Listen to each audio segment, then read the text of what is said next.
Just kidding. And there's You're back, another 2 minutes. Just like, haha. Welcome back, everybody. Ryan, it's good to see you. Colby, you're on the ones and twos back there. You little Wizard of Oz. Nice. We don't have a soundboard, but we do have weird video clips. That's good. Yeah. So good to be back. Thank you. You're watching Set to Destroy. Thank you for tuning in. We are back. We've had a little bit of a hiatus. I've been on the road. Ryan's been busy. Colby's probably hungover. We're hanging out. We're back this week. We have a very, very fun guest today. Very excited to get into it. If you don't know what this is, Ryan is a comedian. I am a comedian. Colby is a comedian. And we invite other comedians on. And we make fun of their old sets and their bombs and times that they're embarrassed about. Because that's my favorite thing to do in comedy. And that's how Ryan and I bonded, was just over doing poorly. Thank you for tuning in. Like the podcast. Follow along. Check us out. We'll be here most Sundays. Ryan, how are you? Are you good? Is Denver treating you well? Any big news? Anything? I'm doing well. Denver's treating me pretty good. Getting to do a few more mics, a few more spots, so it's moving in the right direction. So yeah, things are going well. I don't know if I even had the chance to tell you this. I saw at a mic, somebody was on stage and like a family came in, like a young wife, young husband, 1-year-old, whatever, however old the fucking baby was.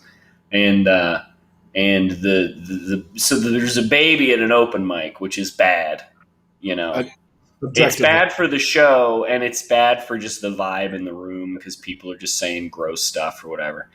And then at a certain point, they like put the baby like on the ground, just of this bar. And it's not like a nice bar. Like we're like, whatever. There's like peanuts and beer and pee and stuff.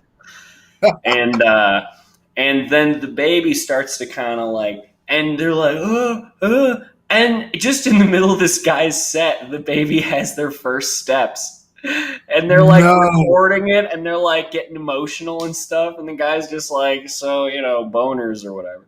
Like, it was just a really bizarre, and I was just it made me feel good. I was like, comedy's coming back. People are like willing to go to comedy shows even when they really, really shouldn't, which is probably, it's an overcorrection, but at least it's a correction.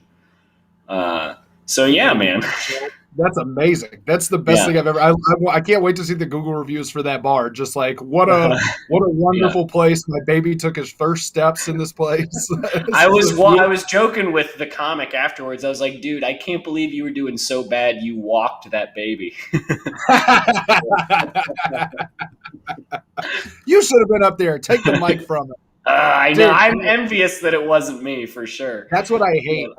Dude, yesterday I did a brunch show, and I had a bachelorette party that was right next to the bar, like talking the entire time, like for the first 5 minutes, and I could not get anything out. And finally, all I could do, my only crowd work recently has just been all horny. I've just been like, I love you. You're so cute. Let me get in there. We're going to touch after this. It doesn't matter who it is. I just harassment. That's the only way I can get people to shut up. I don't like it. I'm trying to stop. But I got off stage, and at the end of it, it was a fun set. I had fun, took her glasses. It all went well. But at the end of the set, I went, Sex and the Shitty. That would have been the one. That would have been it. It still wasn't. I couldn't do it.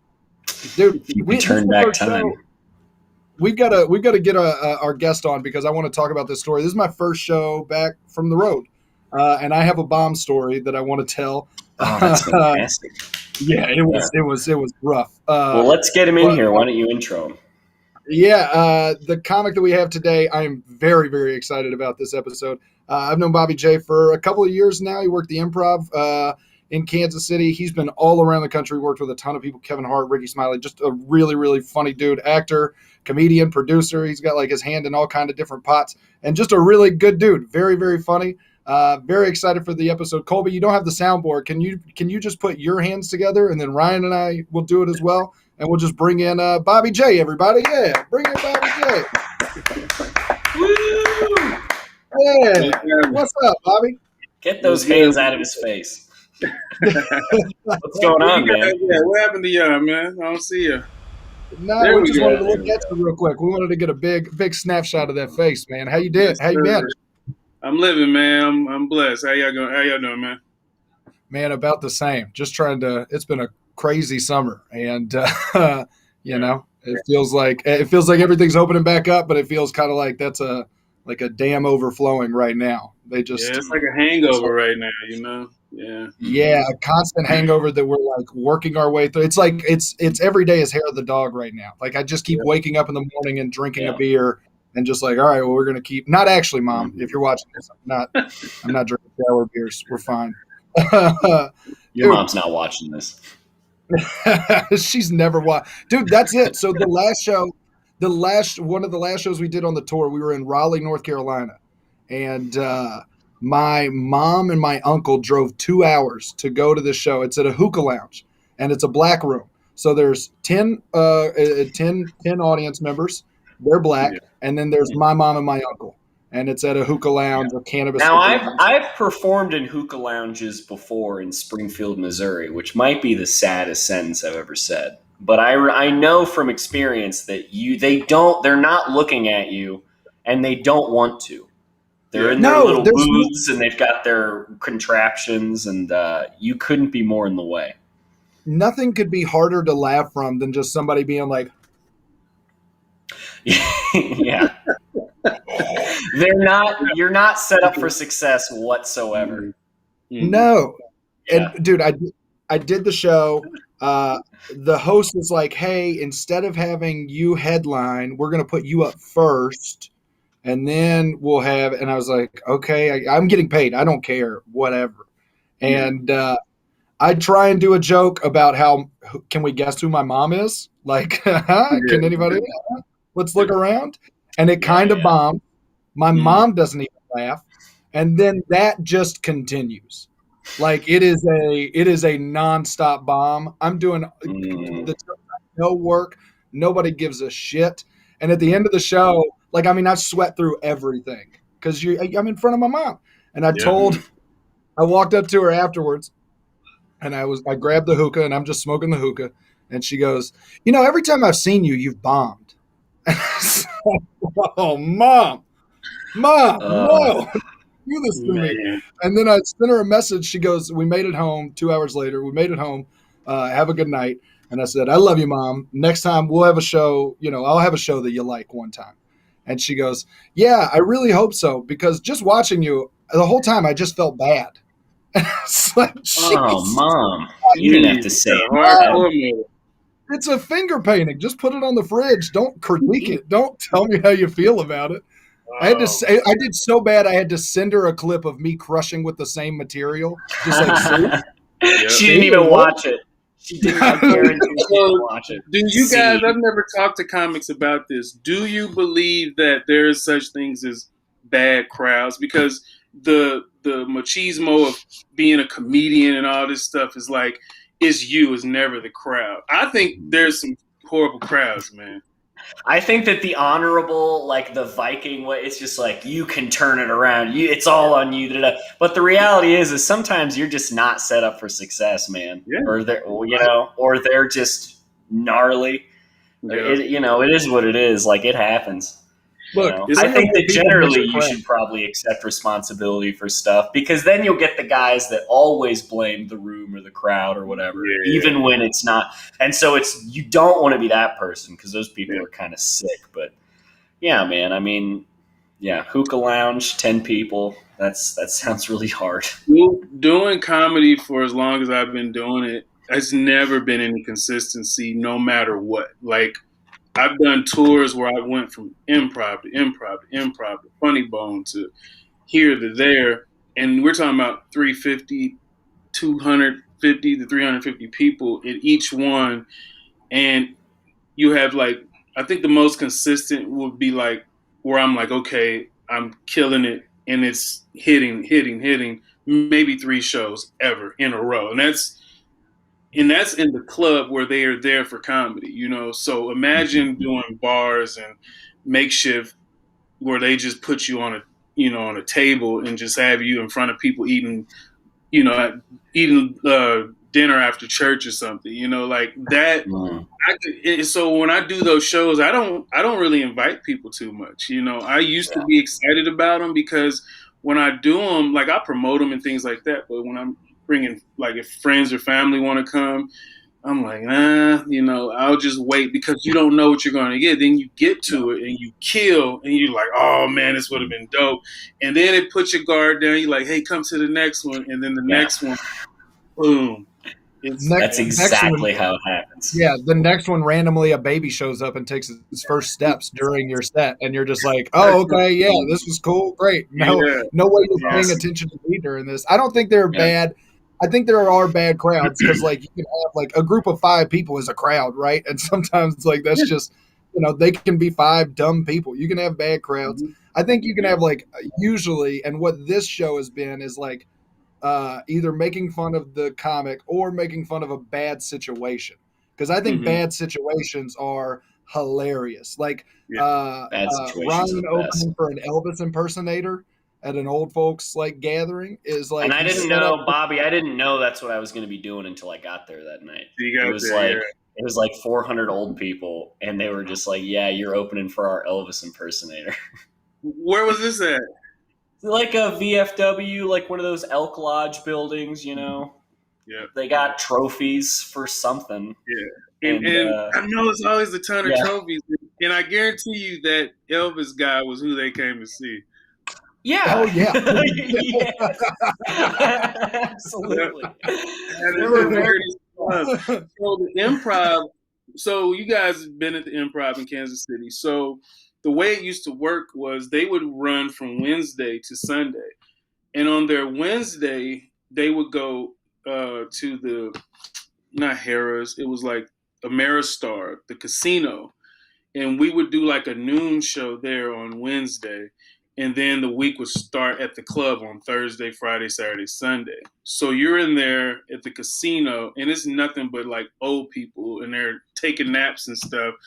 And it used to be a thing, man. And I used to do it, and it was so brutal, man. It was the worst stuff ever. And it's like a huge theater in the casino. And it's like really nice accommodations, but it's like 13 people spread out, and they're like playing Keno and just. See, that sounds really interesting, because I would think that noon on a Wednesday at a casino, it's people who were given tickets because they were there, and they probably lost a little. They're there because they lost money. Like they're in the casino to win money, but they're there because they lost money.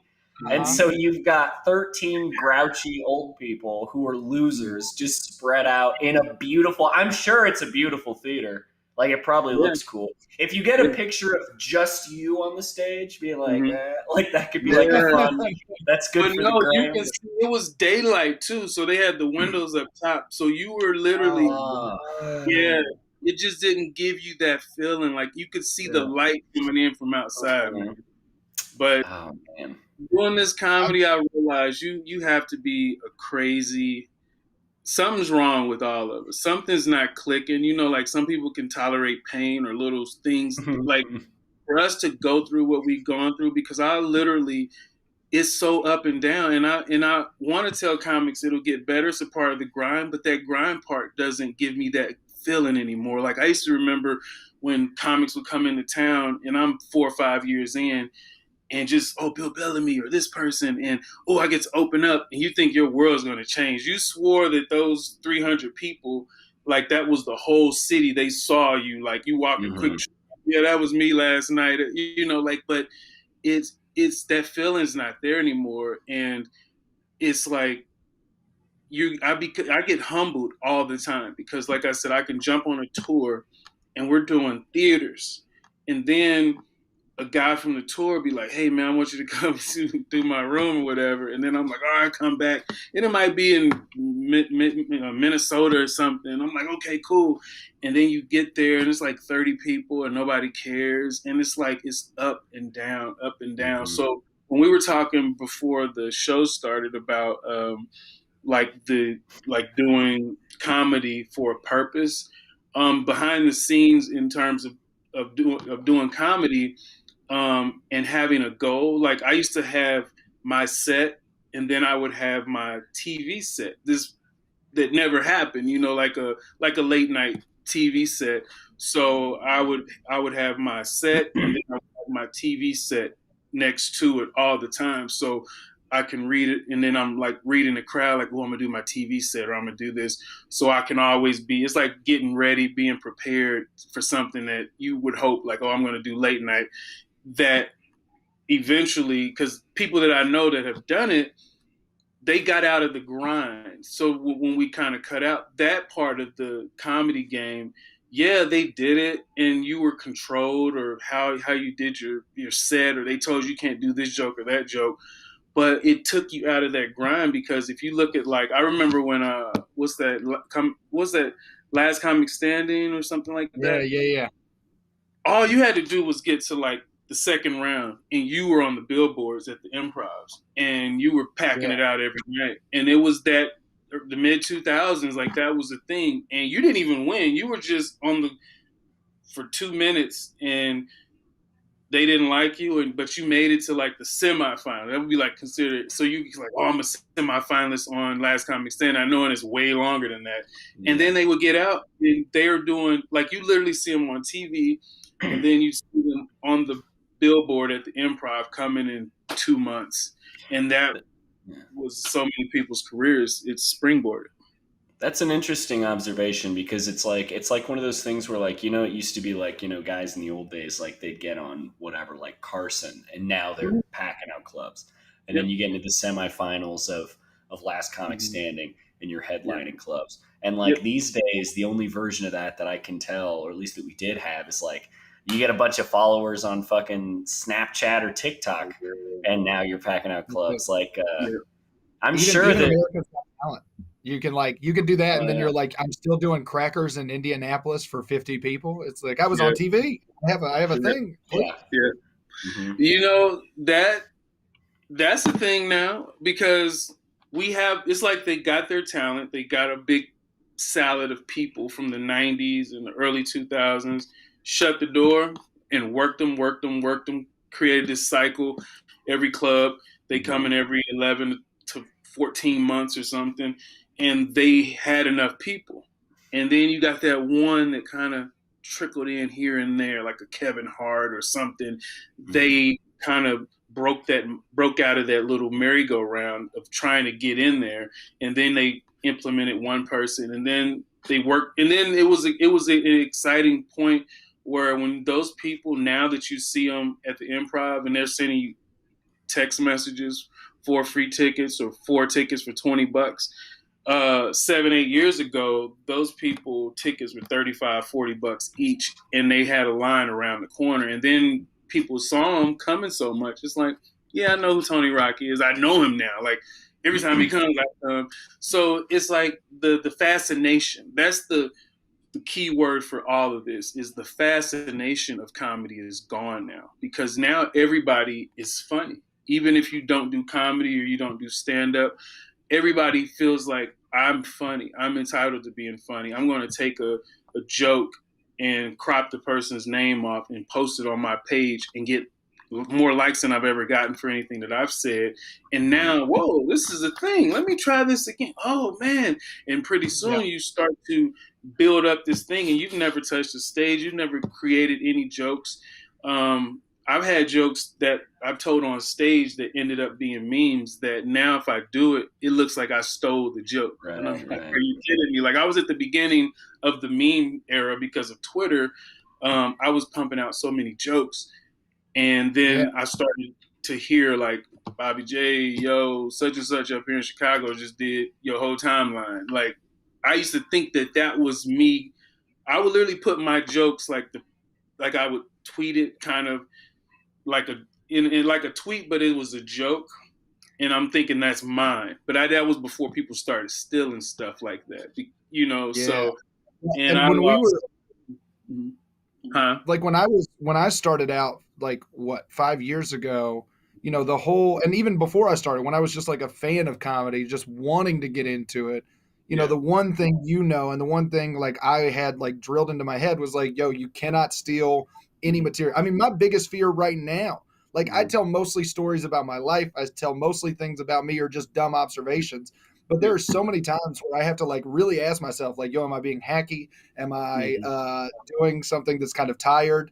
Like, and I get, like, really nervous about it. But then some people, like, you're just like, how are you so comfortable just being like, well, this is, I'll take an entire timeline. I don't care. Whatever gets me. I've watched people go up at open mics and be like, oh, I saw John Mulaney do this bit and now I want to do it. And then they want to add a tag to it and make it their own. And it's like, what is, I don't know what the world is, but like what I do know, I was talking about this with another comic, is like, we don't have late night that we really strive for anymore.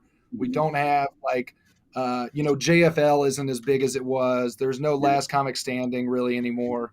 But what we have now, I think, is like podcasts. I think that's the main kind of driver right now. When you ask comics what they want to do, they're like, oh, I'd love to be on, Rogan, or You Made It Weird, or these other little, just podcasts. And I think that the audiences, what you're seeing with like TikTok and people that blow up on that, is people just want to connect. They don't care about stand-up really as the art form. That's not as common. I think you still got a lot that do, but I think right now you have a lot of people looking for like connection and, hey, I want to know who you are and what's the man behind the mask. And they really care about that stuff. And it's definitely a different ball field. It's definitely not like it was. Watching people that are, just big on TikTok sell out an improv, and you're like, okay, well, I want to watch you do 30 minutes. You can come be on this show next week. Well, Steven, I've never heard someone say a different ball field before in my life. It's usually the expression's a different ball game. But yeah, I will say that, yeah, man, I did the, hey, this is a soundboard. You got the soundboard? You've been holding out on us this whole time? It's different one. It's not as good. Colby's got 9 children in his bedroom at all times that he has to harass to do. Bobby, I want to get into your clips, but first, I really want to tell you about like what my first impression of you was, because like I was telling you, we were talking before the show, and I don't know that you and I have ever like really met before, but I've seen you and I've certainly heard of you, and like when I was like first getting into like the Kansas City Improv, I would like hear all these stories about like Bobby J. And the stories were like to the effect of like, Steven, tell me if you know what I'm talking about. Like a host would get there on like Thursday and not have a very good set. And then the host early show Friday would like still not do particularly well. And then suddenly you'd just be like, and like you look up in the rafters and like the Phantom of the Opera, like Bobby J was just there. And then if they didn't have a good set Friday late show, you just hear a bell tolling off in the distance. And the host would be like, who's that bell tolling for? And Amanda would just be like, and Bobby J would swoop in and save the weekend. And it's just like and it was just something that I had heard of. And I don't know what your opinion is on that, but it was just kind of, and it was just a joke that's like, listen, man, like this isn't, you're not there to have fun. You're there to like get the job done and do well. Like don't fuck around, because like you can get fired. And if you get fired, you're going to get replaced by somebody who knows what's going on and knows how to get it done. And it's, in all likelihood, it's Bobby J. It's only Bobby J. He was the only Kansas City comedian for years. I never hear anything about myself. Like I'm really recluse person. Like I'm very quiet and like, so I'll go to some comic shows. Like I've been to the Arts Bar and stuff, but I've never been in the comedy circle here ever. Like when I came here in 2006 from college, I'm from here, but I started in college just like you did. So when I came home, I was like the new guy. I was never this dude. Like I used to have braids, like, and was a dark dude, like, so when I came back, I was a new person. But anyways, so I never got into the circles, but when you say that happened a couple times, and it's sad that it's become like this tale, like it's grown legs and stuff, because I like it. I like the story, but it's not a lie, because it was nothing that I did. So one instance, I'll just give you the instance that happened. I can't remember the guy's name, but from my understanding, he quit comedy. He moved out to Cali and quit comedy or something. But he opened up for Tone Bell, And the thing is the comics know when they go to Kansas City, they know Kansas City Bobby J. So I'm a text Tone Bell here, and I'm gonna ask him what was the comic's name, because we talk about it every time he comes here. So I think I know who this was. I know who this was because I opened for Tone Bell. I'm not gonna name him. Maybe we just won't, because here's the thing. I also feel like I might know the name of the guy, but maybe we don't even bother. Let's just not even. Okay. But what I'll say is, I had Tone Bell. Leave those kids alone, Colby. I had Tone Bell the next week, and Tone was like joking, like, "Yo, if this isn't good, last year we had to replace somebody with Bobby J." And so I got off stage after the first set, and he looked at me on the roof of the Improv. They have, you know how Batman has the bat signal? They have a Bobby J signal, and they shoot it into the sky. And it's just like, oh no! Like that, I knew it was. Yeah. So Tone, I walked after the first set, and Tone was like, "Get in the green room," like mad. And like I walked into the green room and I was like, fuck, man, this is everything I knew was going to happen. They're going to call in Bobby J like the wolf in Pulp Fiction. He's going to come clean up the mess that I've created. Bobby J's going to be like, it's a 15-minute drive. I'll be there in 12. Yeah, I'll be there. Yeah. And then I walked in and he looked at me and was like, no, that was funny. Good job. And I was like, Tone, don't do that to me, Tone. Yeah. Please, no. I remember that. He told me that. I think I was there. I think I came or something like that week. That's why I was nervous, is because you were there. Because I used to not talk to you because you were. Yeah. You've been, I mean, how long have you been doing comedy? It's like 15 years, I think. You've been doing it for a minute now. Yeah, 17 years? Mm-hmm. Yeah, so like, we have a venue here. I never invited you to be on shows because I was like, oh, Bobby J is just, too big. Like you're doing clubs, like all this other stuff. And then I think once we finally met, I was like, oh yeah, you're just like when you're in town, anytime, like hit us up and come to a show. And it's been really fun to have you. When you started, where did you go to college at? Wait, Steven, I want to hear the rest of Bobby's side of that story. I thought you totally interrupted him. Yeah, it's not much more to it, but what happened, he did it and he got kicked. So I just showed up, and it was kind of like you said, like Tone was like, "Hey, man," because I'm dapping up the comic. I knew who he was, but we just met a couple times. Oh man, And then Tone was like, he did this, and I was like, "What's up?" So we dip around that little nook in the Improv where the emergency exit is. Man, he's killing the show, man. He's like, he got people wanting to slit their throats in here and just die. Like, he's just killing it. And then he's bringing me up and it's dry. And he's just like, I need you to, come on, man. So as he's saying that, he walks right there and he kind of catches it. But I don't know if he caught it all the way. But I felt bad because I don't want to take anything from anybody. Like, I'm pro comic. Like, I'm just, it's enough out here for all of us. But he was right there, and I know he caught it, but it wasn't like he said anything. Like, he didn't do anything about it. He just was kind of, okay. And then next thing you know, he literally had to be the bad guy, Tone, and boot him off the show. And then I did the rest of the weekend. But he let him. So this is what he did. This is sad. This is even making add insult to injury. So this was the first show. The second show, he was hosting the whole weekend, but he ends up making me host the whole show and gave him a guest spot on that show. So he went from hosting to guesting on a weekend that he was working. I came in as your replacement, and you watched me go to work and replace you. And then that's the story of that, man. So you can't, it's as that, you gotta show up with a plan, man. I mean, you can't just be fucking around. You gotta have, and I had learned that from going to shows and watching a bunch of times before I even had like chances to perform there, and then making mistakes on my own and figuring it out and having, comics like give me good advice and stuff. But like, like it can be a tough room. And if you're not like helping the show, they'll get somebody who will. It's easy. I think, well, I don't know if I'm speaking biasly, but I think it's easy because that's one room that I'm like comfortable trying new stuff at. But I don't know if it's the trust that people I built up to where they be like, okay, we're gonna believe in what he's saying, or my confidence in doing it. Because I used to drink a whole lot during my shows, like because I was always nervous, and that gave me more energy. And then when I slowed down my drinking, I was able to tap into that artificial energy.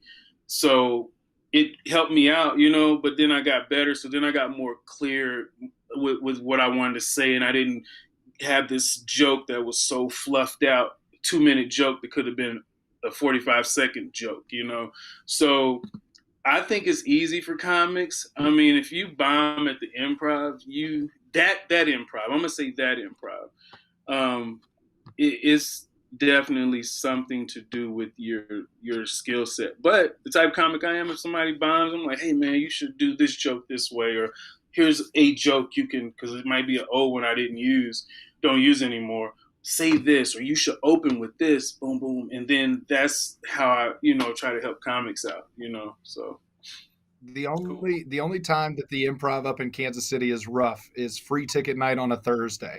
You get a free ticket night on a Thursday, you get a small short crowd, and you're like, because I had this. I'm very thankful that I had heard that story. That Tone Bell was one of my first weekends, and I remember Keith was booking it, and he was like, "Don't come in here with weak shit. Like, I don't want open mic shit in here. Yeah. Like, people are paying for it." Yeah. And that, to your credit, you're probably doing really well at the improv because you can, open it up and feel a little bit more free. And I'm just now getting to that point where I'm like, okay, they've booked me enough. They know that I'm funny. I can take a chance and do new stuff, and it feels a little bit more fresh. But yeah, sometimes you go in there and you're like, well, I got to do the set. Even if I hate these jokes, I know they work. You gotta do the set, and we'll see how it goes. And those free ticket nights, those can be. I love it. I love doing it. Free ticket night. This is what I tell people: if you doing those, start out with your set, and then let them know. Shit, I didn't pay. I didn't pay for your tickets. I'm gonna throw some jokes out here. Y'all want to hear them, And then you go into it and just kind of make a game out of it. It's about being confident, because when you tell these jokes, they can tell if it's like when you I don't know with doing comedy.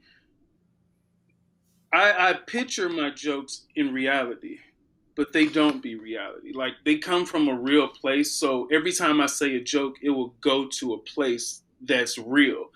And the crowd, to me, it seems like when I'm telling them, they feel it the same way. And it just and I'm like, this is the stupidest joke ever. And they are laughing their butts off. Mm-hmm. So I was that comic that used to try to be like you said, man, I saw some of them people before, or whatever. I can't do this joke or that, or they're going to remember. And then I'll do my set, leave out my key jokes.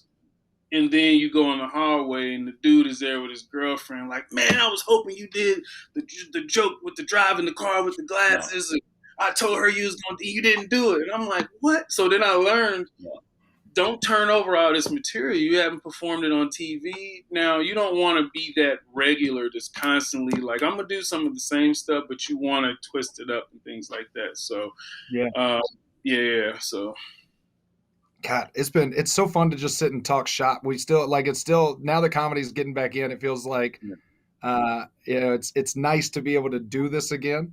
I want to get into your clip, because the idea of you bombing is hilarious to me. Yeah. I've seen you do comedy quite a bit, but I've never seen you eat it, and that's upsetting to me. How long do you remember where you started, like where you began comedy at? You said it was in college. Where were you at?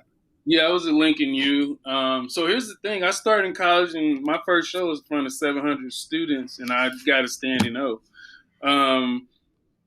The alumni his name is Joe Torre. He played in Poetic Justice. He used to host Def Comedy Jam. So he's alumni from there. So he saw me, and then he was like, "You think you funny?" It was a competition what I did, actually. So people knew I was I used to roast people like the Yo Mama jokes and stuff like that. I used to do that back in the day. I'm horrible at it now, but that was my thing. So people just associated me with stand up. Somebody signed me up, put me on the show. I just took the challenge. So Joe Torre gave me an opportunity. He's like, "Oh, you think you're funny? you want to do a real comedy show? So he put me on the homecoming comedy show that Friday night, and I wrote like 5 minutes, and I killed it. And this was 2003, 4 ish, you know. So, so here's the thing. I bombed probably in my career. I can count on maybe one hand about 4 or 5 times. And when I say bombed, I'm talking about bomb. Mm-hmm. And so the unfair part is the footage of me bombing is not uploaded. Like when I'm saying bomb, like woo, like yo. So this will be a little bit biased from a bomb standpoint. And then I used to have footage online where it was like a bomb set, and I had a manager back in 2010, and she took all that stuff off, and she was like, "We're just starting anew." So I didn't really get all the bomb footage that I could, man. So. I mean, it just sounds like you're being smart. That's very wise. Yeah, I love the challenge. It sounds like in 2010, your manager knew you were going to be on this show and was like, "We can't have this. This is going to be terrible." Yeah, someday 2 assholes are going to try to destroy everything. Yeah. Hey, I love it, man. I'm a type where I love self-deprecation. You know, I love being critical of myself and making fun of myself and people making fun of me. But I'll give you a quick bomb story. Well, I got 2. So real quick, one I did was at UMKC. This was 2007. And you know how with comedy, it doesn't mix with everything. Like, were you in their student union theater? Yes. I've bombed in that theater. Yeah. So me too. Colby was there. Colby was there. What happened? Colby, you were on that show? Yeah. No. So sorry. Go ahead. This other comic, Just Jay, he was a part of it. So my thing is this: when I go into comedy spots, not clubs but venues, I turn into the promoter in a sense, like the setup production person, because I'm like, no, these seats need to go here. We need to run it this way. I'm not trying to be controlling or nothing, but I'm like, hey, you got a rapper coming on, then you got an intermission, and you got this. No, just get the comedy out the way up front, or get the comedy in the end. But I'd rather you get it out the way up front, because when those rappers leave, their crowd is leaving with them. So, you know, things like that. So at the UMKC, it was a step show. And it was a black step show. Black step shows go long. So I told the dude, hey, put Jay up first, then put me up, then you can do the step show. He was like, okay, cool. So like 45 minutes passed, about time for, you know, the show to start. He's like, well, this is what I'm going to do. I'm going to bring Jay on, then I'm going to bring on like three fraternities or sororities, intermission, then I'm going to bring you on. It was literally 2.5 hours before I went on stage. So people are tired, they're angry, frustrated. And so I'm about to leave. Like, you know, I'm like, yeah, I can't, this is stupid. So I'm just about to leave, and I crossed the guy that put the show together. He's like, man, you ready to go on? I was like, man, I'm tired, bro. He was like, no, I can get you on right now. So the AKAs were standing there. They were like, yeah, you should go on. So I'm like, all right. So they call me out. Mind you, nobody really knows who I am here. I'm like home for maybe 2 years, a year and a half at this point. So I go on stage, and he brings me out to the wrong song. It was like a hype 50 Cent song. He brought me on to like this slow song or whatever. And a 50 Cent ballad. Yeah, it was something, man. So all of a sudden, I didn't get one joke out. I was like, hey, what's up, y'all? So it was a combination of people being tired and not wanting to see a comedian, just ready to get the hell up out of there. So, boo. And I'm like, what? So I'm like, yeah, so trying to get into my jokes and trying to overcome that.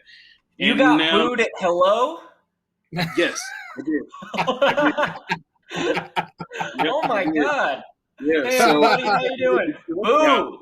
Oh, yeah. Okay. Well, the other day I was at the store. Yeah. It got louder. So is the fact that me trying to fight through it now gave them a target to boo. Like, I'm trying. And then I remember I don't know. I can't remember what movie it was. It was a guy on stage, and everything was like slow motion. And you see the lens flare, and you see I could see the details of people's faces, and they were like 25 feet away in this big old room, and I can literally see them laughing in slow motion. And like I can remember like this girl like leaned over in the seat, and I'm just like, oh my God. And I got out of there, and then here's the stupid part. I was walking off the stage, and then they start cheering like an Apollo thing. I said, I'm about to go back out there. So no, that's not. No. They are cheering because you're gone. Yeah. No. Oh and my God. And they booed me again. And you went back out? Yes. Oh no, that's so funny. You know what? That's such a funny thing to do, though. Like they boo you at hello, they cheer when you leave, and you're like, you know what? Fuck it, and then you go back out. You're like, no. Dude, wow. I've got to say, I've bombed more than you have in your entire career in my 5 years for sure. I've had some great torpedoes. Not once have I ever bombed twice on one show. That's amazing. That's amazing. There you go. There you go. God, that's funny. Man. That's amazing. Yeah, man. Being booed at hello is the I'm funniest obsessed thing. with being booed at hello. Yeah. The closest I've come is that DL Hughley show where I told him DL wasn't going to be there, and they were just quiet for 15 minutes. Like they were just like in. They reacted like Steven went up and told him the president has been shot. Yeah. Whoa. So you just roll with it. I shouldn't have said anything. I should have gotten on stage. I should have been like, you're host and MC, Steven Taylor. I should have done my act. Next comic, headliner. And then I would have been like, all right, guys, DL's not here. Sorry, suck. Go home. That's what I learned. That's what I learned. But instead, I opened with, hey, guys, DL's not going to be here tonight, but we're going to have a fun show. And they were like, fucking, no, we are not. We are not going to have a fun show. It was bad. Bad. Yeah. So I love it. The weekend? It was it was just a special event, right? It was just one show. Yeah, it was a benefit show. The person that went up before me was an R&B singer. It was a Lupus benefit show, and the R&B singer went up front, and he did a song about the struggles of life, and then just related it to lupus. It was like, you can overcome anything. Yeah. And then it was sad and somber, and they were like, and now you're hosting MC, and then brought me up. And it's, I'm already at a disadvantage. I'm in a cardigan. This is a D.O. Hughley crowd. I'm not there. They're not there for me. And then I tell them the legend is not going to be there. Mm-hmm. It's going to be replaced by me. No, they were. So that was 3 years ago, right? I think so. Yeah. Yeah. So check this out. The same thing just happened to me, same type of show. And it was probably for the same benefit because they flew me to Cincinnati, the Spencer Ware from the Chiefs. His mom has lupus. So I did the one after you did it with Donnell Rollins. And then, so he flew me there. This was like 2 months ago, month and a half ago. And it was the same thing. It was a guy, he was like singing and he was talking about living in the hood and the struggles and stuff. And then it was the same exact thing, man. And it was the weirdest, like it was a bar. It was upscale, but there was no stage. And then you had a crowd on this end, and then there was a crowd down here, and they paid $5,000 a booth.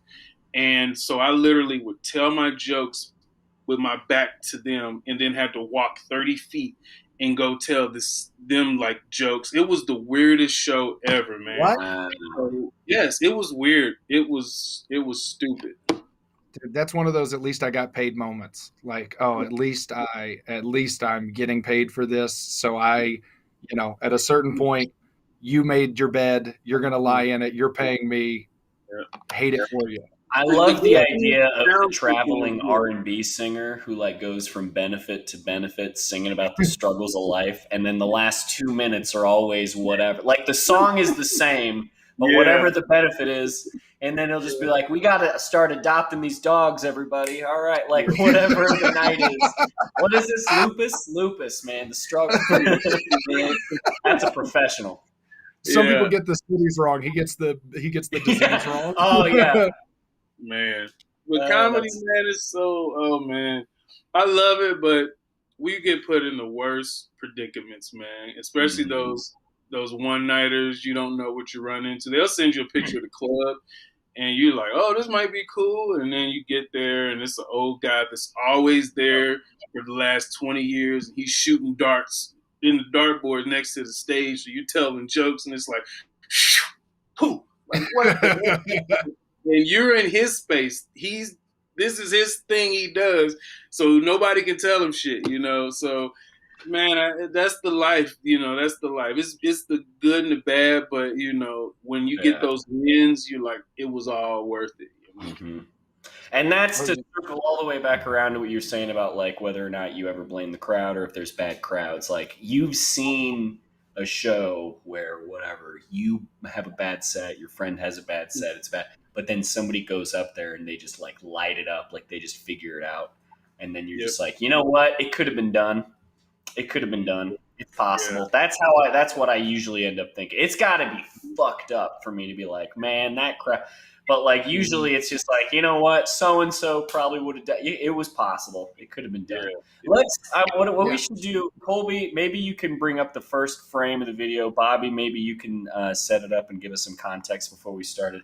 I'm gonna go pee. Oh my God!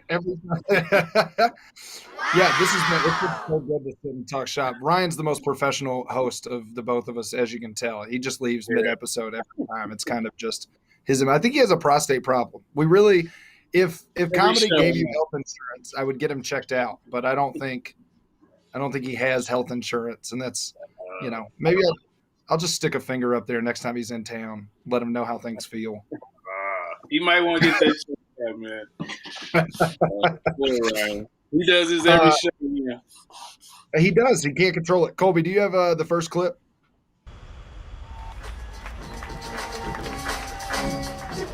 What's going on? Oh. Give it up for me. Y'all just got new up, man. I love that.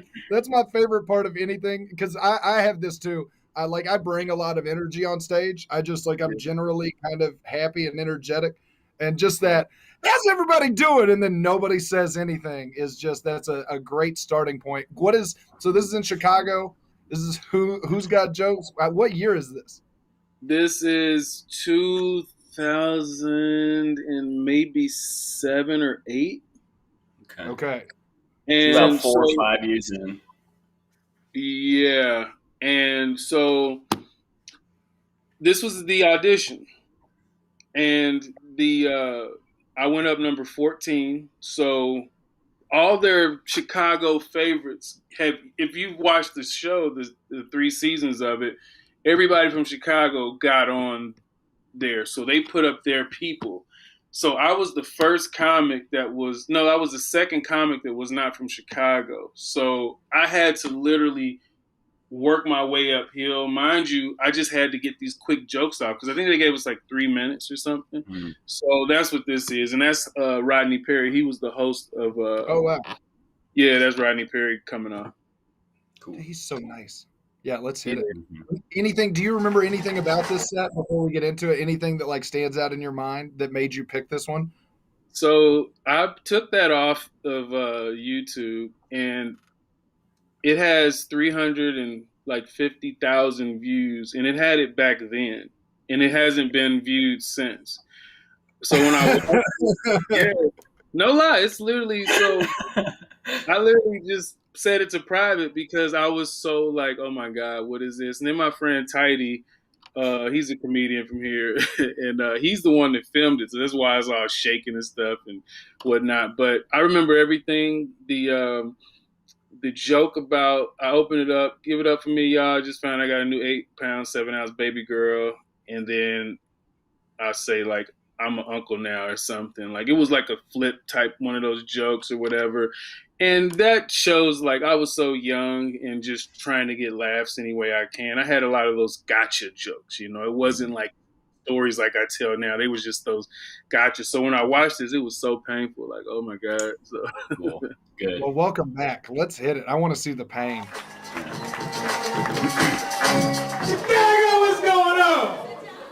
Give it up for me, me, y'all just got news. I got a brand new 8-ounce, 7-ounce I'm already a huge fan of like, hey everybody, what's going on? And then being like, all right, give it up for me. You never want to have to ask them to give it up for you.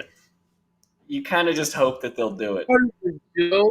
Yeah, you're right. You're absolutely right. It's a part of the joke. Damn.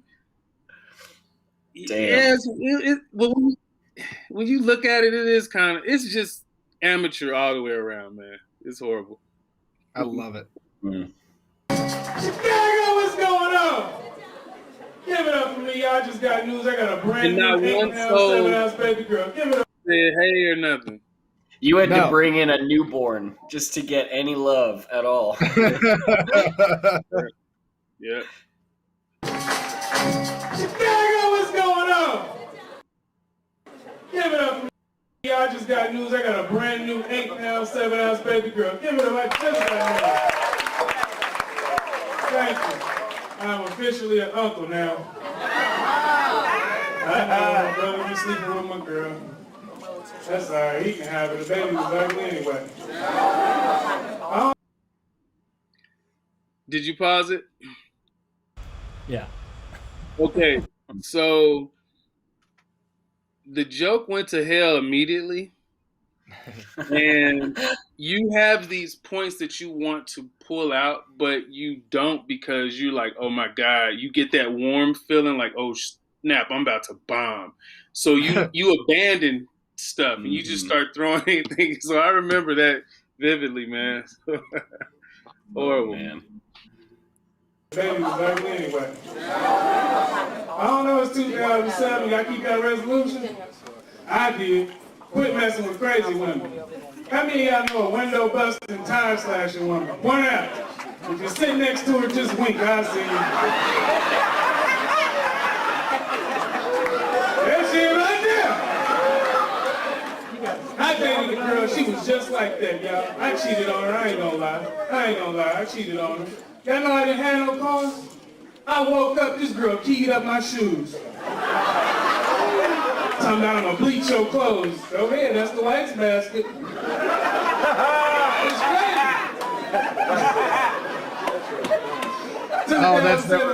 That's the worst feeling in the world. The worst feeling in the world is when you're the one laughing the hardest. Yeah. When that was me yourself. Thinking I was clever, and I just wasn't. That was I thought I was clever with those punchlines, and it just. Yeah. I don't dislike I woke up and she was keying my shoes. I think that's kind of funny. What? I think the only thing that kept me alive was it was ignorant. It was an ignorant crowd. This was in Chicago on Martin Luther King Boulevard. So it was an ignorant crowd. I think that's the only thing that kept me in it because most of the people that night bombed.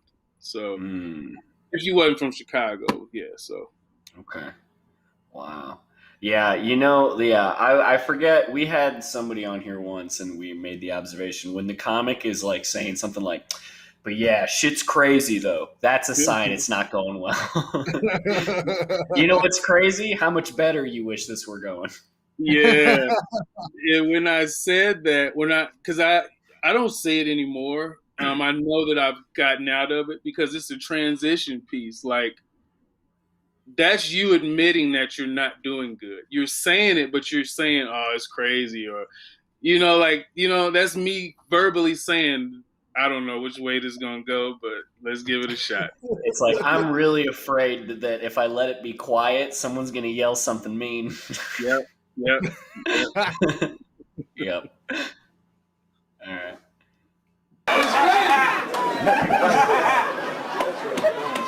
2007 crackheads are getting smarter. They selling new stuff. They innovative. Crackhead came up to me last time I was in Chicago. He gonna try to sell me a Foreman grill. Man, I got this Foreman grill right here. I'm like, man, get out of my face. I don't need no Foreman grill. How much you want for it? He said, give me $20. I said, I'll give you $2. He said, deal. I said, how I know this thing work? He said, feel it, it's still hot.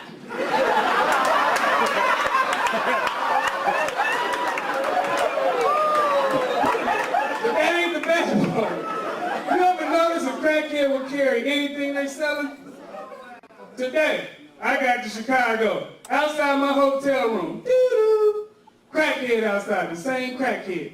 He got a sleep number bed right outside my door. Man, I got the sleep number bed. I'm like, man, get away from my door, man. I don't want that. How much you want for it? He said, man, give me 100. I said, I give you 2. He said, deal. So I laid on it. I'm like, man, this side kind of firm. And this side kind of soft. I'm like, what's going on? He's like, man, don't even worry about it. Don't even worry about it. See, that side, that's stuck on 44. That side is on 25. I said, what that mean? You sleeping 69, brother? Dang. Any white people here? You were a real Ariana Grande. You were doing the math before the math was there. You're putting it together. That's a good. I was not expecting that to be a math joke, but it sure was. Yeah, I thought I was being clever. Like I'm thinking that shit scale level. Like I'm like, oh man, I got the numbers down. I remember writing this joke. Well, look, you are killing them softly right now. You are. It is not very hard, softly. Oh, so sad. That's awesome.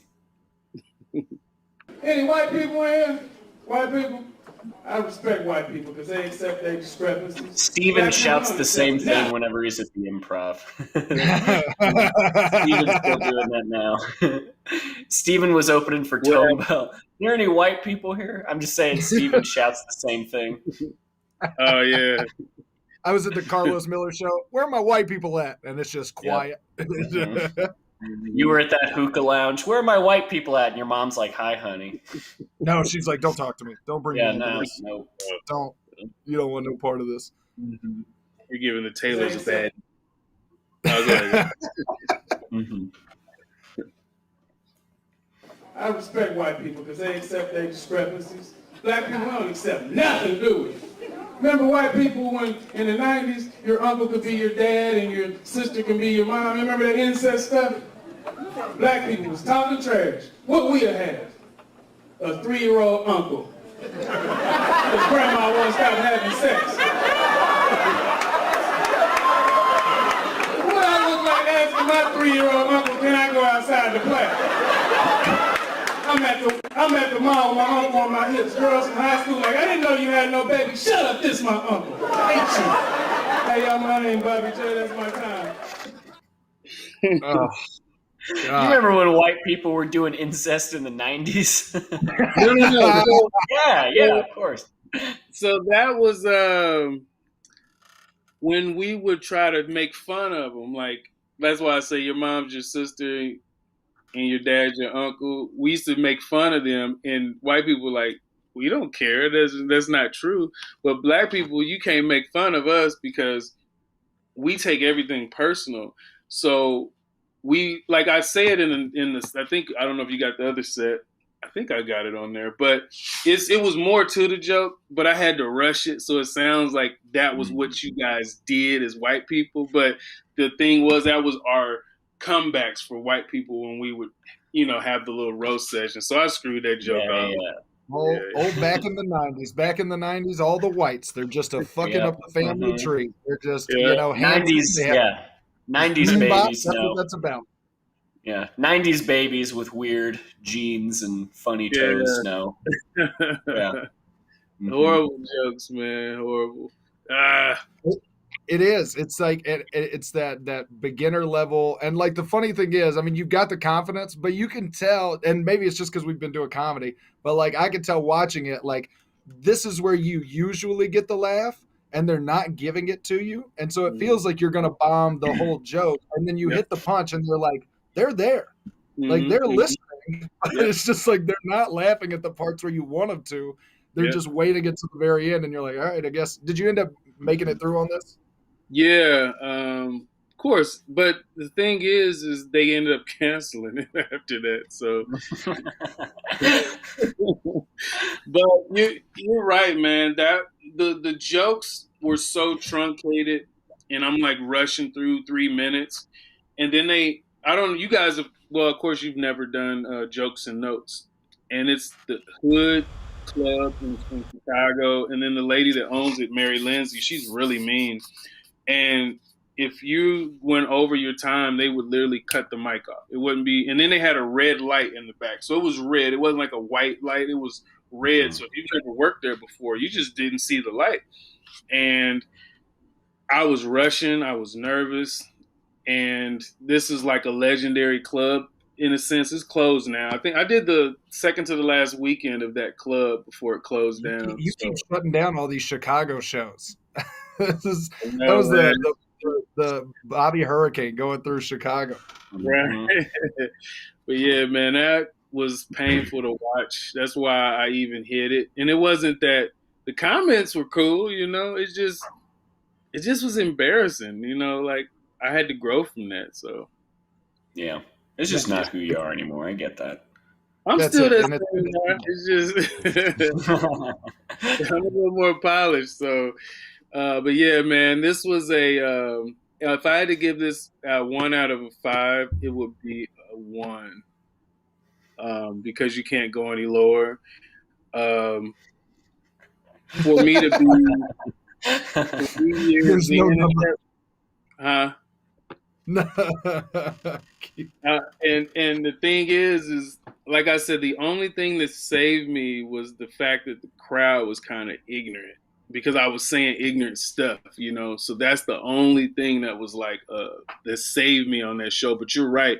If I left any room like a silent moment, that was like I expected the guy to be like, "Boo, get your ass off stage" or something like that. So I had to keep going or like, man, it's crazy. Like just to have something to fill in that space. So yeah, man, that was horrible. You were saying that like most every other comic on the show bombed. Do you remember like what that was about? Like what like they were doing wrong? Like, do you remember like why? Like what those were like? Or it was a biased show.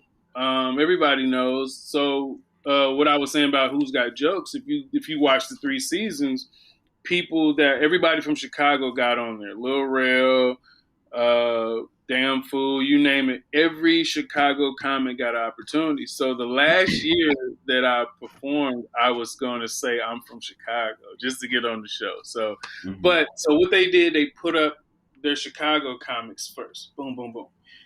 And the crowd was fresh and new and ready to go. And they brought up Vanessa Fraction and Lil Rel and Damn Fool and whoever else from Chicago. And then they had a break. And then after that, they brought this one guy went up before me. He was like from New York. He bombed. And then I went on after him. And then that was what it was. And then the guy, Just Jay, no, I'm third from Kansas City. So Just Jay, he passed away 3 years after this, but you can see his shadow walking towards at the beginning of the set or whatever. He went on before me. He didn't do well. And then I went on, and then it was biased. That's the only way I could look at it. They were wanting Chicago people they may already know, and I hear what you're saying. Okay, I was just curious. Yeah. So the show was at a 10. Comic 1, 2, 3, 4, 5, 6, 7, 8, 9, 10, and then it was like, all right, and then here are these stragglers, you know. So that makes now I understand the how are you guys doing or whatever, and they were just like, like Bernie X did on that Comedy Jam, you know, when the dude bombed before him, and then he came out, I ain't scared of you motherfuckers. Like that was my attempt at like that thing, you know, But Ryan, you're right. That's a very like move because you've been on there for 14. The smart 14 times. The sleep number bed stuck to 69. Kick it. Burn, burn, burn. It's one of my favorite clips ever. I wish I did that. Yeah. You would have been like, kick it, and the guy in the back would have been like, nope. Yeah, Bernie Chicago too. I would have got booed out of there, man. Oh yeah.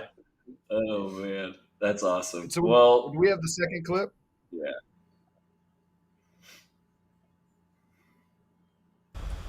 Casey's on Bobby J.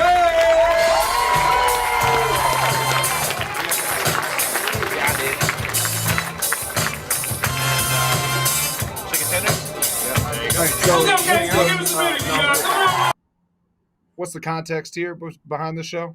Yes. So that's Gene Harding. This was on Gary Owens. Gary Owens there. So I've been friends with Gary before that, maybe 10 years. So sorry about that. Let me back up a little bit. This was an audition. This was a recording for Comic View in 2013, I believe. I think it was 2013. So I ended up doing Comic View and stuff. But Terrence Berger, you know Terrence? Yeah. Yeah, he's the one that's recording right now. So that's what this was. So I talked to Gary the week before, and Comic View was like, "Hey, we need a set from you," and this was last minute too. And I'm like, "Oh my God!" So I hit up Gary. He's like, "Yeah, you can come do it. Just come through." And they sent this list of things you couldn't talk about. And I was like, this was the beginning of this gluten-free era that we're in now. Like, everything is controlled and stuff. So she was like, can't talk about sex. You can't talk about this. You can't talk about that. So I really went into the vault for these jokes, for some of these jokes. So, yeah. Okay. All right. Look at y'all. Yeah, look at the grown and sexy crowd. All right. Y'all looking good. Well, not everybody. Shit. I seen an old player outside. This fool had on a Jordan windbreaker and some dress shoes. Hate when old people try to dress young. I seen him walking like, hey, what's up, Jimmy? Oh, ain't nothing. His windbreaker was so tight, looked like a blood pressure cuff. I swear to God. Like, what's up, Jimmy? 190 over 80 player. I fumbled that joke. Nothing better than flubbing the first one. Yeah. Oh, I did that plenty of times with that joke, and I knew it. And it was like they caught it before I did it. Like you kind of throw your punchline out there a little bit, and then I tried to back it up and put it back out. So, yeah. I think I like watching you watch these more than I like watching the clips. Watching you be disgusted with yourself is a very. we should put it back to where it's just Bobby's face, and then we'll put the clip down in the PIP. Steven and I don't really. You're way better at picking this apart than he and I are. Yeah. This hurt. This set hurt, man. You ever ask an old player where he going? He tell you a whole life story, don't he? Yo, Alvin, what's up? Where you going, man? Yeah, I'm about to go on over there to AutoZone real quick. Then head down to the Social Security office off 63rd Street. And I'm going to go down to the Green Duck, then head over to Benton Liquors, get me a pint of R&R. Then I'm going to go down to Shady Lady. I'm going to spend my last $45 down there. What I mean is I'm about to go hang out. What? Old people be trying to dress cool. I seen an old player in the lobby. This fool had a Bluetooth and a hearing aid in the same ear. I swear to God. Who is you talking to?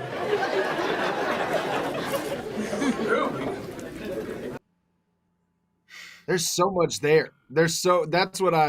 That would be the part that's killing me is like Bluetooth with a hearing aid. Like there's so much material you can go in. You're just like, you hit it.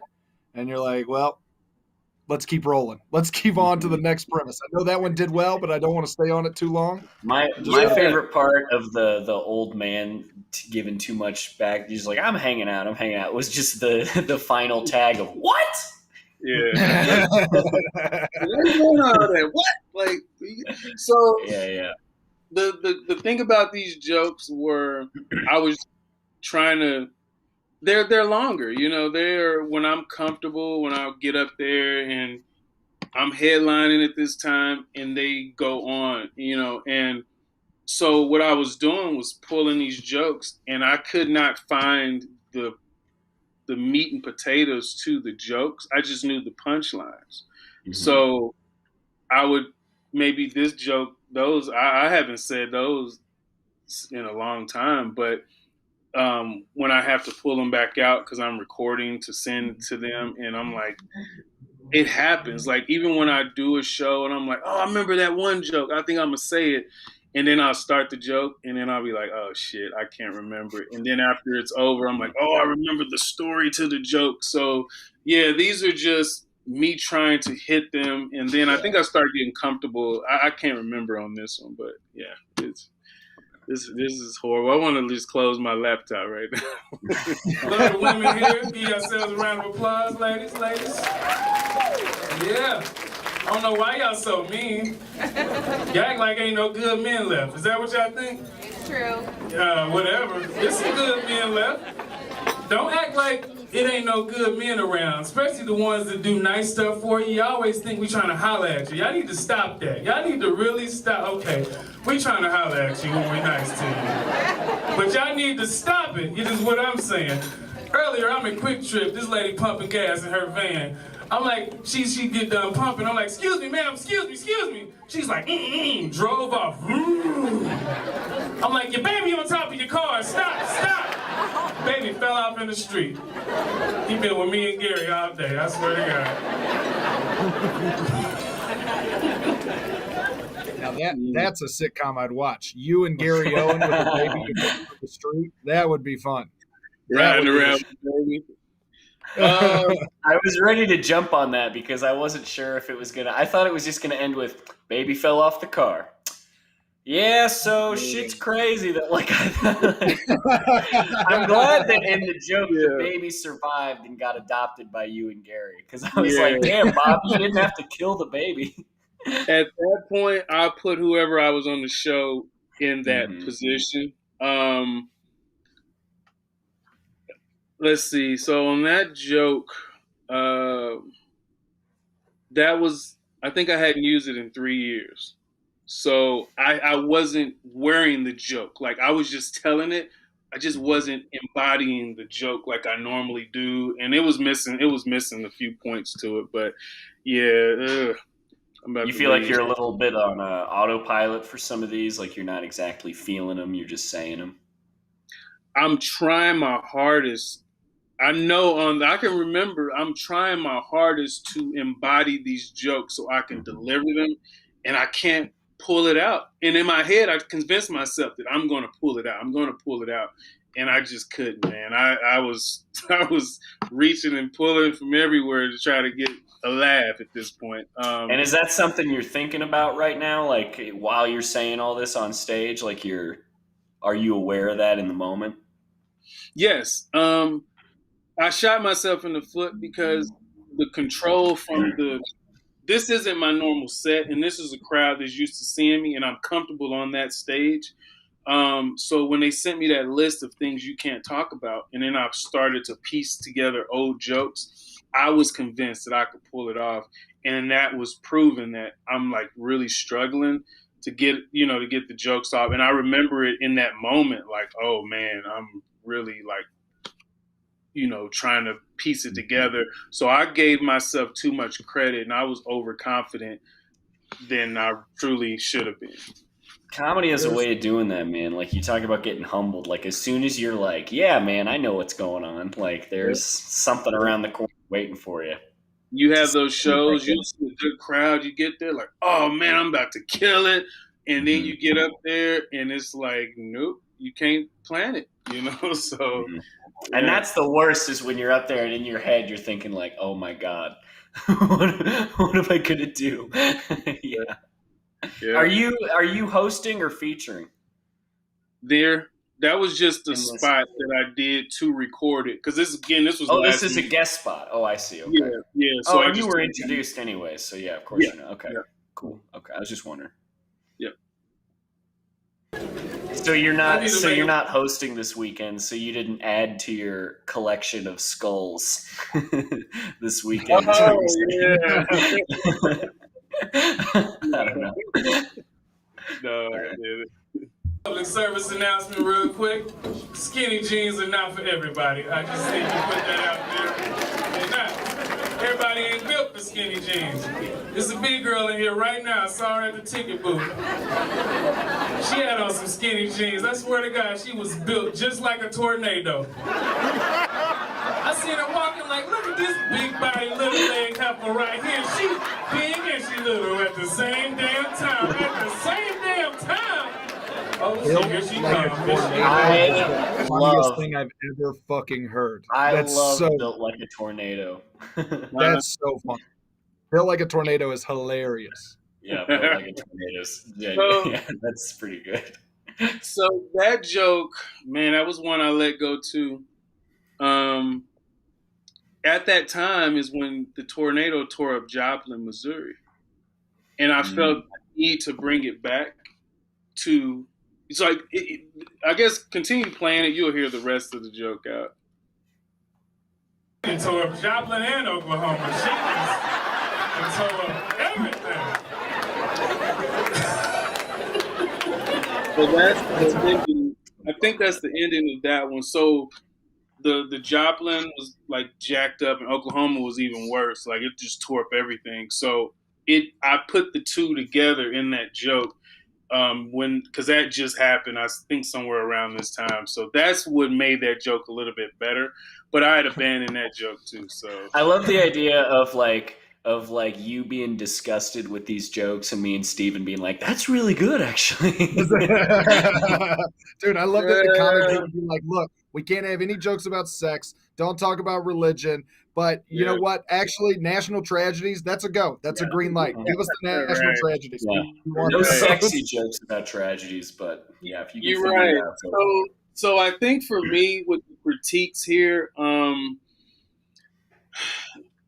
the way I see it is because I'm piecing these jokes together and I'm better than that, but it just shows you that you can struggle at any time. Like I was like, man, I was glad to see this set because I was like, man, it still happens. That's my point. Like right now, I could go do a show and be like, oh, I'm gonna pull this joke out, and the same thing can happen. But the thing is, these are those gotcha jokes. Again, that was the gotcha points of my career. Now I can tell jokes and just tell stories, and I can stick with the story and have 3 punchlines in it, like my Aldi's joke or the stripper joke or whatever. And this joke can go on for 4 or 5 minutes.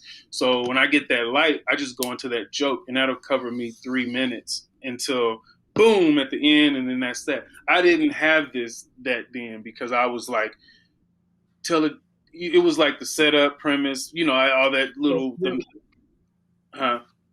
You're a roast comic. Like you start as a roast comic, so that's like your foundation is built on just like these quick, zap, misdirection, hit you with this, hit you with that.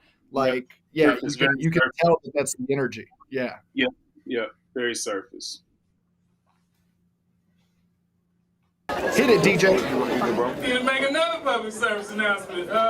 Ladies, if you failed art class in elementary school, please stop drawing your eyebrows on. Please stop it. Stop it. Cut it out. Quit it. Saw a chick at Popeyes earlier. She drew her eyebrows on. Looked like a Reebok logo. I swear. What is this?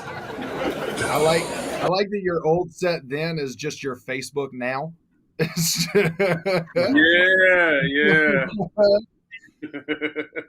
Timeline jokes. Yeah, that's what you refer to it. Yeah, that's a good way of putting it. Yeah. Oh, man. Well, Bobby's Facebook recently, he's just been trolling people with the funniest shit. Just being like, really? His whole Facebook has been like taking what women say about men and then just saying it in reverse about women, and then women being like, whoa, no, you can't say, and then him just being like, no, this is exactly what it feels like. I love it. Yeah. Wow. Good call on that one. Good observation. Took a chick on a date. She had her eyebrows drawn on. We on the dance floor. We cutting up all night. She started sweating. She went to grab a towel and wiped her forehead, and her whole eyebrow came off. She turned around. She looked like she had a stroke. She was like, I just walked out. I didn't come here with her. She looked like Ving Rhames from Holiday Heart. This ain't who I came with. No! This ain't who I came with. Who did you say she looked like there?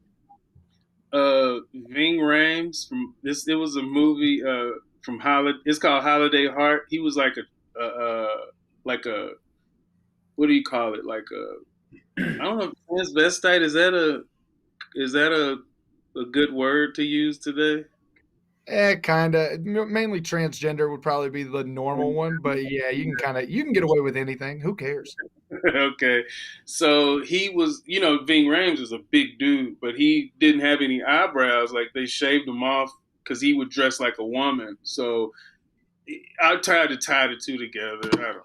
Some people caught it, but yeah. I Terrence Berger liked it. Yeah. I have a quick thing about it. We were doing this show. It was like this outdoor show. This was a bit before COVID, and Terrence Berger was going to be on it, and we were kind of hanging out before the show, and he was like, so when am I on? And whoever's like, oh, you're fourth or whatever. And he's like, okay, cool, I'll be back. And he left, and he just didn't come back. And then like we're hanging out after the show, and it was like 15, 20 minutes after the show, and he came walking up, and he was like, hey, what's up, guys? And we were like, Terrence, where did you go? And he was like, oh, I didn't miss it, did I? And we were like, Terrence, it's over. And he was like, well, he was wanting to like, can I like go up and like try? It's like, Terrence, everybody's leaving. He wanted to like go up after the end of the show. And it's like, I'll still do my set. And it's like, Terrence, I don't think so, man. I love Berger so much. Yeah, me too. He's hilarious, but he's so goofy, man. He's so goofy. Goofy, exactly. Here's the thing about Terrence. What you just said is textbook Terrence.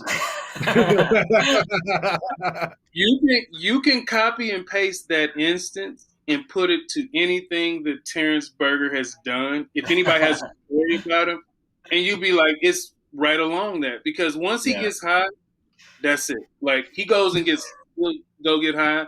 Mm-hmm. He just loses everything, man. So here's the thing about Berger, though.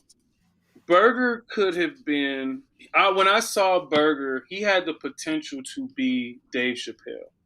I don't know if you guys have the way he carries himself and the way he tells his jokes, and he gets people to listen.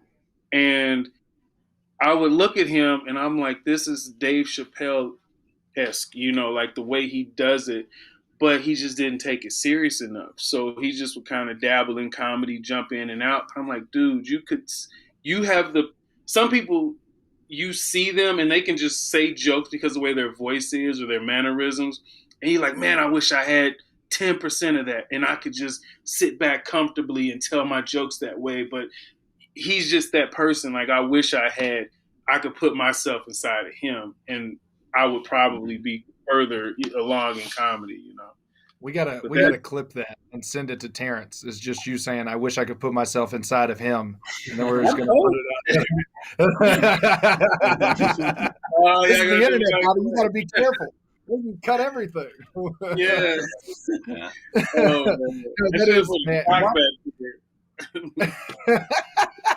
Watching Terrence is hilarious, man. He does he has that low energy. He doesn't have to be like in your face. It's just like this cool, calm, collected confidence. You're like, oh, you're murdering this crowd right now, and you just feel like you did 20 minutes ago off stage. Like, it just feels like it's Berger. And yeah, he's still one of my favorite comics to watch every time I see him, but I just never get to see him anymore.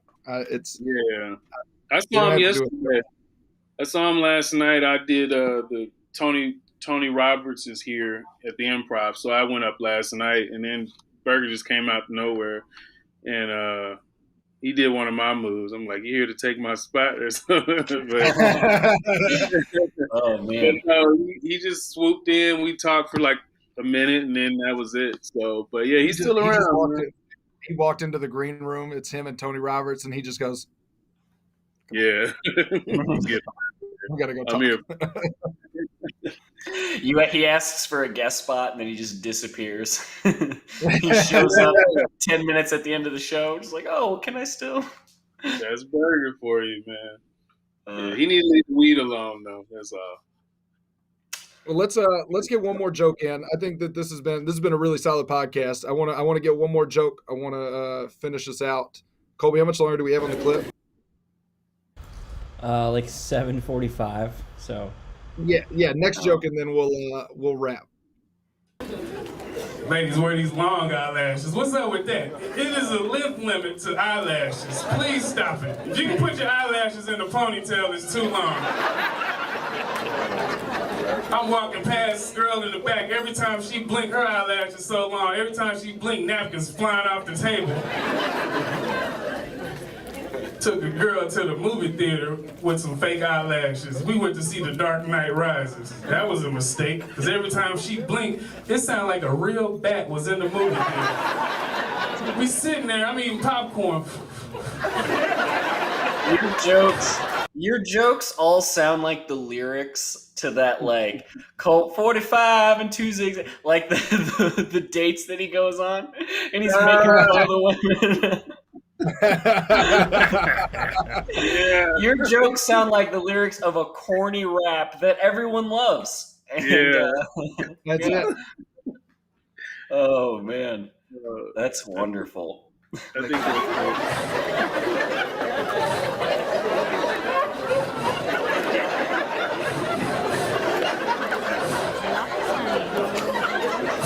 Bitch, it's a real bat in the movie theater. That shoe, stop blinking. I can't.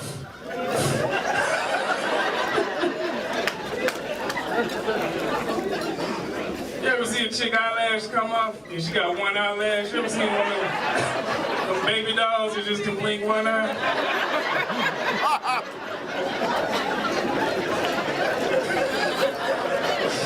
Y'all going to hell with me with a pale grin.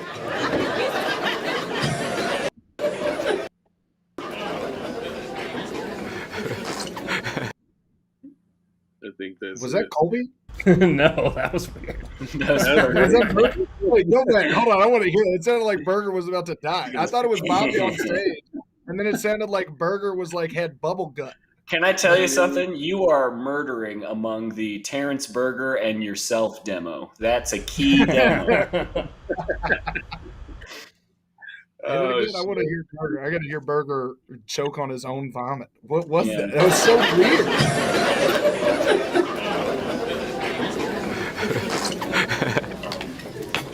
I love hood. Maybe he's just smirking at you. Maybe he's just... Laughing through a mouthful of French fries or something. It's all right. Oh, yeah, man. Burger, yeah, that's my guy. But yeah, that was none of that. Oh man, you know what I did? I did that joke on Comic View.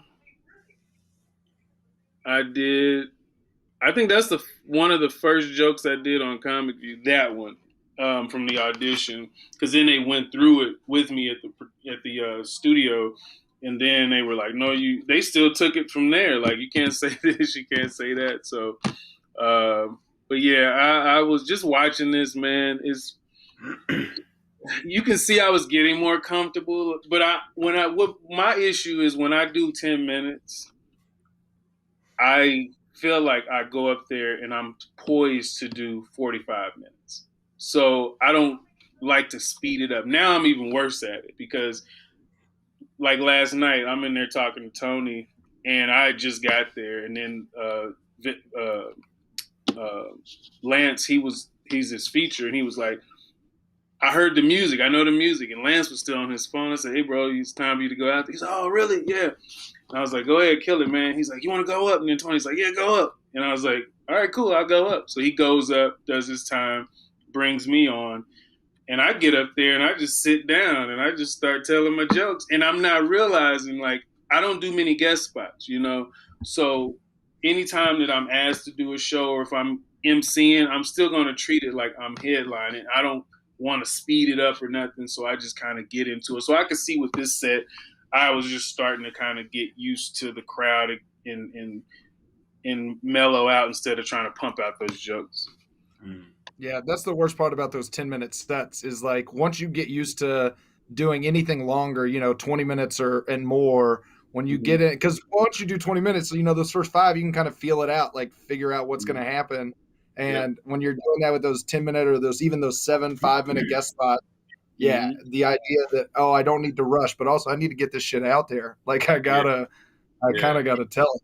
Yeah, it's fun to watch because I know the Bobby J now, and I've heard the stories, and seeing these beginnings is I just like watching you watch it, because I can just tell that you're like disgusted with it, and that's what what that shows me. That shows me growth. That's what that is. Yeah. That's a man that's changed. I would Steve, Bobby J is looking down on these clips, and me and Steven are looking up at these clips. That makes any sense. Don't Brady Bunch me, man. The thing is, I was a cheap comic, like cheap. Like I just was trying to get the laughs any way I could, and very green. This was later, but my early ones, man, my jokes were so freaking bad. But at the time, comedy, there was still a fascination with it, because not everybody was doing comedy. It wasn't you seeing funny jokes on Facebook every day. That first one, I think Facebook had been open for like 1 year to people outside of college, and I had already been on it, at that time. So there was no comedy overload that we're dealing with like today, So it was funny then, because it's like, oh my God, this dude, like I would remember how the crowds were, but I wasn't seasoned at all. I was just like, I would hear something or whatever. Even at the time, I was even like, what we would call like stealing in a sense, but you would hear like a guy talk about, I'm going to try to think of, I don't want to stall, but I'm trying to think of one personally where I heard a dude talk about a joke. I remember it being like about a dog or something. And then I was like, oh man, I was writing a joke about a dog, and I really was, but I took part of his idea and made it into this funny joke, and it was like 20% him, 80 me, but the juice was his 20%, so it was still a stolen joke, but I still put a lot around it, like we were talking about earlier, where people would take material. So I'm just trying to do these jokes where I can just be funny for 7 minutes at the time. 7 minutes was like the max you were getting back then. So if you can kill 7 minutes, shit, that's all I needed, man. So yeah. Well, it is. This has been a very fun episode. It's been good just to sit and like talk shop. We haven't been able to do that in a while. Just like talking to you. Yeah, it's been a lot of fun. We're gonna have to get you back on. We'll do some shows sometime in Kansas City. I tell you what, Ryan, anything you've got? Nope. All right, Bobby. Bobby, why don't you tell people where to follow you, anything you got coming up down the pipeline, what you want people to know. We'll throw it to you, and then we'll hang out after. All right, so you can find me right now on social media. Everything is under Bobby J Online or Bobby J Coleman. I'm jumping into the movie realm, so I've been writing scripts and I'm be shooting films. So that's my thing now. I'm still doing comedy, stand-up, but my thing is writing films and getting into that. So be on the lookout for that. And then, hey, in the future, Fat Steve, formerly Fat Steven, we're going to get on some shows together, man. So let's do it. Let's do it. Thank you so much for hanging out. Colby, thank you for producing this. Ryan, thank you for being the best part of me. And thank y'all for watching. We will catch y'all next week. See you later.